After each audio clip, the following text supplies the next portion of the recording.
అట్లా సిగరెట్ కాల్చినప్పుడు అది మాయమైపోతుండే కదా. ఆ తర్వాత అతను ఇక అక్కడ నుండి భయంగా అక్కడికెళ్ళి అయితే మెల్లగా ఇంటికి వెళ్ళిపోయేటోడు. ఇంకా కొంచెం దూరం పోయేసరికి ఇంకోసారి కూడా అట్లా అవుతుంటే ఇక ఆ బీడీని వెలిగించుకునేటోడంట. ఎందుకు బీడీ వెలిగించేటోడు అంటే మంటను చూసి ఆత్మలు భయపడతాయి. సో ఆ మంటను అట్లే వెలిగించుకొని అతను ప్రయాణం అయితే సాగిస్తుండే.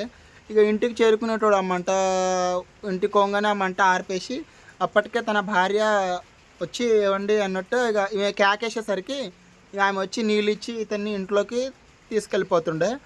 ఇక అట్లా కాలం గడిచిపోతూ ఉంది. మరి ఒకానొక రోజు ఇట్లే అతను వస్తున్నాడంట.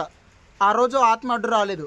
ఏమైందబ్బా ప్రతిరోజు ఇక్కడ ఎడ్లు ఆగుతాయి, అలా ఆగలేవని ఆలోచించుకుంటూనే ఇంటికి వెళ్ళిండు. ఆ ఆలోచనతోనే ఇంటికి వెళ్ళంగానే ఇట్లా రామ్మ వాటర్ అంటే ఇక వెంటనే ఒక వాటర్ తీసుకొని ఒక ఆత్మ బయటకు వచ్చింది. ఆయన భార్య వేషంలోనే వచ్చింది. బట్ అందరూ ఆయన ఏమనుకున్నారంటే నా భార్య వచ్చింది అనుకొని చెప్పి